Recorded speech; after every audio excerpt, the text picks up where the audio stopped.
শখ কিংবা স্বপ্ন আপনার দুটাই হতে হবে অনেক বড়। আপনি স্বপ্ন দেখলেও দেখতে হবে অনেক বড় বড় স্বপ্ন। শখ থাকলেও আপনার অনেক বড় বড় স্বপ্ন দেখতে হবে। তো শখ আর স্বপ্ন এই দুটাই হওয়া চাই অনেক বড়। যদি ছোট ধরেন, মানে আমি ছোট একটা স্বপ্ন দেখলাম, এটা হয়তো পূরণ নাও হতে পারে, তার গন্তব্য পর্যন্ত আমি নাও যেতে পারি, কিন্তু বড় যদি একটা স্বপ্ন ধরি তাহলে এটার পুরাটা যদি সাকসেস নাও হই, অন্ততপক্ষে কাছাকাছি তো যেতে পারবো। আমার আশেপাশে অনেক ধরনের শব্দ থাকবে, কারণ আমি এখনও বেড়াচ্ছি আমার ফুফুর বাসায়। আমার ফুফু হচ্ছে মুরগি পালে। সরি, এখন মোরগে ডাক দিচ্ছে, আপনারা অবশ্যই শুনতে পাইছেন। আপনারা এই বিষয়গুলো একটু স্কিপ করে যাবেন। শুরু করছি আমার গত কয়েকদিনের একটা ভিডিও, যেটা আমি দিতে অনেকদিন আলসেমির কারণে দিতে পারিনি। আসসালামু আলাইকুম, কেমন আছেন সবাই? আশা করছি সবাই খুবই ভালো আছেন। চলে গেলাম শহরে, বাচ্চার টেস্ট করাবো। বাচ্চার টেস্ট করাই এরপর চলে গেলাম ননাসের বাসায়। ননাসের বাসায় গিয়ে ভালো মন্দ দুপুরে খেলাম। ভালো মন্দ দুপুরে তো আমার সবচেয়ে প্রিয় প্রিয় জিনিস সেগুলোই আপু খুব সুন্দর করে রান্না বান্না করছে।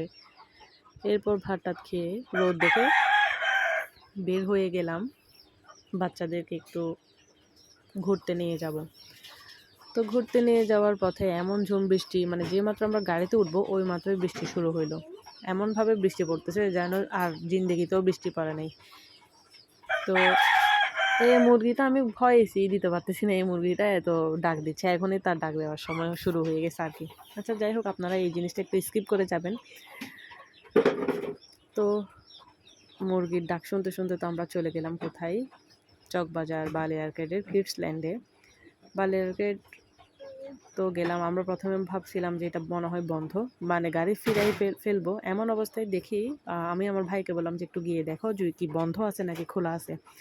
ভাগ্যিস আমরা গাড়ি ঘোরাই নাই, গাড়িতে দেখি গাড়ি থেকে আমার ভাই নেমে বলতেছে যে ওটা এখনও খোলা আছে। আচ্ছা, নেমে গেলাম। নেমে যাওয়ার পর ওখানে যে এত রুলস, এত ইনস্ট্রাকশন, এত কিছু তো আমি জানতাম না। আমি গুগলেও সার্চ করি নাই, ফেসবুকেও কোনো কিছু দেখি নাই, এমনিতে মুখে মুখে ছেলের বাবা বলতেছে এখানে নিয়ে যাও, এখানে চোখ বন্ধ করে চলে গেলাম। যাওয়ার লোকেশনটা হচ্ছে আমরা বেবি সুপার থেকে ডিরেক্ট সিএনজি নিয়ে চকবাজার চলে গেলাম 120 টাকা দিয়ে। এর একদম সরাসরি চকবাজার বালিয়ারকেটের নিচেই নামাই দিছে। এরপর হচ্ছে আমরা সুন্দর করে পায়ে হেঁটে চলে গেলাম পাঁচতলায়। পাঁচতলায় যাওয়ার আগে হচ্ছে কিছু নিয়মকানুন হচ্ছে টিকিট কাটতে হবে বাচ্চাদের। বৃদ্ধদের মানে আমাদের কোনো টিকিট লাগে নাই, শুধু বাচ্চাদেরই 3টা টিকিট নিছে। 3টা টিকিটের দাম হচ্ছে দুইজনের টিকিটের দাম হচ্ছে 500 টাকা, আর একজনের টিকিটের দাম হচ্ছে 300 টাকা, মোট 800 টাকা। অফারে ছিল, মানে দুইজনের টিকিটের দাম 500 আর একজনের টিকিটের দাম 300। এরপর চলে গেলাম উপরে, সুন্দর করে টিং টিং টিং টিং করে উপরে চলে গেলাম। উপরে চলে যাওয়ার পরে ধাপ হচ্ছে ওখানে নাকি মোজা ছাড়া কাউকে প্রবেশ করতে দিবে না, মোজাই লাগবে। আচ্ছা আর কি করা, মোজা যখন লাগবে, এক জোড়া মোজা অবশ্য আমাদেরকে দিছিল, যে মানে এক জোড়া মোজা আপনারা ফ্রিতে পাচ্ছেন। ওই মোজার দাম হচ্ছে বাহিরে হচ্ছে 20 টাকা, আমাদের থেকে নিয়ে নিয়েছে 50 টাকা। আচ্ছা যাই হোক, কোনো ব্যাপার না, আমরা তো আবার বড় লোকস, আমরা কি করলাম 50 টাকা দিয়ে মোজা নিয়ে নিলাম। মোজা নিয়ে নেওয়ার পর এরপর হচ্ছে বাচ্চা, তো আমার বাচ্চা হচ্ছে কোনোভাবেই ওখানে যারা গাইডে আছে ওদের সাথে খেলবেন, আমার বাচ্চা ক্যাঁ ক্যাঁ ক্যাঁ ক্যাঁ করতেছে। এখন আমাকে বলতেছে ভিতরে যেতে পারেন আপনি, বাচ্চার জন্য যেতে পারবেন। এখন আমি বাচ্চার জন্য সুন্দর করে যাব, বলতেছে ম্যাম আপনার তো মোজা লাগবে, মোজা ছাড়া তো ভেতরে প্রবেশ করা যাবে না। আচ্ছা, আবার নিজের জন্য আবারও 50 টাকা দিয়ে মোজা নিলাম। মোজা নিয়ে এরপর হচ্ছে বাচ্চার কাছে গেলাম। বাচ্চার কাছে যাওয়ার পর বাচ্চা তো আমাকে চায় না, বাচ্চা চায় তার মামাকে। সে আমাকে বলে কি মামা মামা মামা লাগবে। আচ্ছা, আবার আমি বের হয়ে কি করলাম, তার মামাকে পাঠাইলাম। বাচ্চাকে নিয়ে বাচ্চার মামা আছে। এই ফাঁকে আমি আপনাদেরকে একটু ঘুরিয়ে দেখাই। জিনিসটার ডেকোরেশনটা সুন্দর করছে, ছোটোখাটো একটা প্লেসের মধ্যে খুব সুন্দর সুন্দর জিনিস করছে। কিন্তু আমার বাচ্চা আসলে এখনও পর্যন্ত ওভাবে ফ্রিতে, মানে খেলার যে মন মানসিকতা ওটা এখনো হয় নাই ওর। ও সবাই যেখানে আছে ও ওখানে নাই, ওকে নিয়ে ওর মামা চলে গেছে একদম এক ঘরের কোণে। যদিও বা আমার ছেলে খুবই মিশুকে, মাশাআল্লাহ আলহামদুলিল্লাহ, কিন্তু সে সেদিন কেন যেমন করলো জানি না। সে হয়তো একটু আনইজি ফিল করতেছিল, তার হয়তো একটু মানে কম ভালো লাগতেছিল জিনিসটা, সেই জন্য সে সবার থেকে একটু আলাদা। সবার সাথে ও খেলতে চাচ্ছিল না, সবার সাথে মিলেমিশে থাকতে চাচ্ছিল না, সেই জন্য তার মামা তাকে নিয়ে চলে গেল একদম এক কোণে। সে ওখানে বসে সুন্দরভাবে তার মামার সাথে খেলতেছিল। পরে আবার কি করলাম, দেখি ওকে আমি বলতেছি যে স্লিপার আছে স্লিপারে চড়াও, এখানে গাড়ি আছে গাড়িতে চড়াও। তার মামা সুন্দর করে বসেছিল, সে তার ইচ্ছা মতো পাথর দিয়ে খেলা করছিল।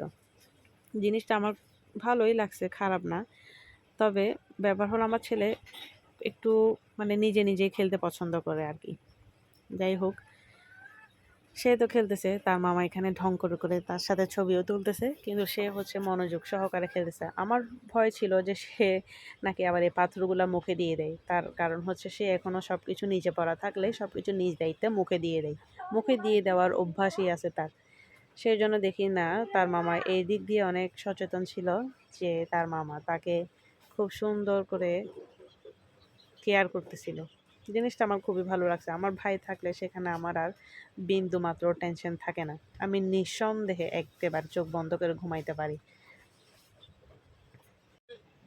এরপর যখন বললাম ওকে ওখান থেকে এনে একটু গাড়িতে চালাও, সে সে কোনোভাবে পাথর থেকে উঠবে না, সে পাথরে বসে থাকবে। আচ্ছা যাই হোক, ওর মামা ওকে চেপে ধরে এনে বলতেছে, দেখো এখানে একটা গাড়ি আছে সুন্দর গাড়ি, তুমি গাড়িটা একটু চালাও।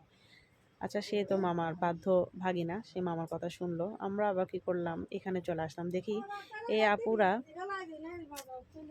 দেখলাম এই আপুরা সুন্দর সুন্দর পুতুল তুলতেছিল। ভাবলাম যে আমাকেও তো 2টা কয়েন দিছে, আমি এই 2টা কয়েন দিয়ে দেখি কিছু পাই কিনা। কিন্তু ওদের যে মানে কি বলবো, ওদের যে হাত ঘোরানো দেখলাম, আমি ভাবলাম যে না, আমার ভয়ই লাগতেছে, আমি নিব না কিছু। তো বীর সাহসী 2 নারী গেল সেখানে, একটা হচ্ছে আমার ভাগ্নে আর একটা হচ্ছে আমার বোন। ওরা দেখি কি নিতে পারে। ওরা যদি কিছু নিতে না পারে, ওদেরকে তো আমি বলবো যে আমার 2টা কয়েন তোমরা এমনিতে খাই দিছো। কিন্তু আমি নিজে সাহস করে যে যাব সেই উপায়ও নাই, কারণ আমি যদি কিছু না পাই তাহলে ওরা তো আমার ইজ্জত রাখবে না। সেই জন্য মান ইজ্জতের কথা চিন্তা ভাবনা করে আর আমি হাত বাড়াইলাম না, ওদেরকে পাঠিয়ে দিলাম। একটা কয়েন দিয়ে 2বার চান্স নেওয়ার সুযোগ আছে, মানে 2বার চান্স দিবে, 2বারই আমি ট্রাই করতে পারবো। কিন্তু দুর্ভাগ্যবশত এই 2 বীর নারী পারে নাই। এরপর হচ্ছে আমাদের সময় শেষ হয়ে গেছে। 800 টাকার টিকিট মাত্র 1 ঘন্টায় আমাদেরকে কি করে দিল, শেষ করে দিল। কিডসল্যান্ড থেকে বাচ্চাদেরকে বের করে দিল, মানে যে প্লেগ্রাউন্ড যেটা আছে, যে ওখানে যে ভিতরে খেলতেছিল ওখান থেকে বের করে। এটা হচ্ছে পুরোটাই একটা জায়গা, যে গাড়ি আছে, আপনার গেমস আছে, আপনি সব কিছু সুন্দরভাবে খেলতে পারবেন, তবে কয়েন কিনে নিতে হবে। 12টা কয়েনের দাম 500 টাকা। ভাবা যায় 12টা কয়েনের দাম 500 টাকা। যাই হোক, আমরা তো কয়েন কিনি নাই, যে 2টা কয়েন পাইছিলাম ওই 2টা কয়েন ফালতু কাজে ব্যবহার করে ফেলছি, সেই জন্য আর কয়েন দিয়ে আমরা খেলতে পারি নাই। এরপর হচ্ছে আমার ছেলে তো এই গাড়িগুলোতে বসে অনেক খুশি। যদিও বা এই 2টা কয়েন দিয়ে আমি আমার বাচ্চাকে গাড়িতে চড়াতে পারতাম, কিন্তু এই 2 অবুঝ অবলা নারীর জন্য আমার 2টা কয়েন বরবাদ গেছে। এরপর আমার বাচ্চা কোনোভাবে বাইকে চড়বে না, তাকে অনেক জোর জবরদস্তি করে বাইকে তোলা হচ্ছিল, কিন্তু সে কোনোভাবে বাইকে চড়বে না, সে চড়বে কোথায়, গাড়িতে। সে তার বাবার মতো গাড়ি চালাবে। যদিও বা গাড়ি তার অনেক শখ। এরা 2 ভাই খুবই গাড়ি পছন্দ করে, গাড়ি দেখলেই পাগল হয়ে যায় আর কি। আর এমনিতে বাচ্চা কাচ্চার মনে হয় এটা একদম জন্মগতভাবেই স্বভাব। ওই যে সে তার বাবাকে দেখছে চাবি দিতে, সেও কি করছে, ওইদিকে মানে চাবির মতো করে কি যেন একটা চেপে, এরপর হচ্ছে সে তার বাবা যেভাবে গাড়ি চালায় ঠিক সেভাবে গাড়ি চালাচ্ছে। তো ভাবেন একবার, বাচ্চারা হচ্ছে অনুকরণ প্রিয়, অনুশীলন, বাচ্চারা অনুশীলন করতে খুবই পছন্দ করে। সে আবার তার মাকেও ডাকতেছে, মানে আমাকে ডাকতেছে যে মা মা বসো পাশে। তো আমি বলতেছি যে মামা বসবো না, খালামণি বসুক। না, সে খালামণিকে ধরতেও দিবে না, খালামণিকে পাশে ঘেঁষতেও দিবে না, সে তার মাকে চাই। দিন শেষে আমি একটা জিনিস বুঝলাম, যে আমি আমার বাচ্চা যখন কান্না করুক, আমাকে ওর রাগটা আমার উপর ঝাড়ে, আমি ওকে কন্ট্রোল করার জন্য আমি খুব চেষ্টা করি। কন্ট্রোল কীভাবে করি, চিৎকার চেঁচামেচি দিয়ে না, আমি আমার মতো করে ওকে কন্ট্রোলে আনার চেষ্টা করি। হ্যাঁ, অনেক সময় দেখা যায় ও আমার উপর অনেক জিদ করে, তখন আমি চুপ করে থাকি, তখন আমি কিছুই বলি না। কিন্তু যখন আমি রেগে যাই কিংবা আমি ধমক দিই, তখন কিন্তু ওই জিনিসটা আমার বাচ্চা বুঝে যে আমার মা এখন গরম হয়েছে। আমরা ওখানে টাটা বাই বাই বলে আমরা কিডসল্যান্ডের যে ভিডিওটা আগে করার দরকার ছিল সেই ভিডিওটা আগে না করে পরে করলাম। এরপর আমরা বের হয়ে গেলাম। বের হওয়ার পর আমার বাচ্চা গাড়ির জন্য তো পাগল, সে তার স্বপ্ন সে গাড়ি চালাবে। এই যে বলছিলাম না, স্বপ্ন বড় দেখতে হবে, ইনশাল্লাহ আমার ছেলেও মাশাআল্লাহ করে স্বপ্ন বড় বড় দেখবে। যাই হোক, এখন হচ্ছে আমরা কিছু এতক্ষণ তো অনেক দৌড়ঝাঁপ গেলে এবার তো কিছু খেতে হবে, তাই না? খাওয়ার জন্য চলে গেলাম কোথায়, কেয়ারিতে চলে গেলাম। কেয়ারিতে যাওয়ার পর এখন কে কী খাবে না খাবে জিজ্ঞেস করতেছে, সবাই আগে জিজ্ঞেস করতেছে তাওয়াফ কী খাবে, তাওয়াফের থেকে জিজ্ঞেস করো। তাওয়াফ মানে হচ্ছে আমার ছেলে, যদিও বা সে কোনো কিছুই চিনে না, সে আঙ্গুল দিয়ে একটা একটা করে দেখাচ্ছে। তো খাবার তো চলে আসলো, খাবার ছিল, এই খাবারটার নাম তো আমি ভুলে গেছি। আচ্ছা যাই হোক, আপনারা দেখে বুঝে নেবেন আর কি। যদিও বা রেস্টুরেন্টে অনেকদিন পর খাইতে গেছি। এরা ছিল পরোটা দিয়ে মুরগির গোশত, মানে কি বলে আপনার অ্যারাবিয়ান চিকেন উইথ পরোটা। হ্যাঁ, এটাই ছিল মনে হয়। তো আজকের ভিডিও আমার এতটুকু পর্যন্ত। ভালো লাগলে সবাই পাশে থাকবেন, কমেন্ট করবেন। Tata, bye bye.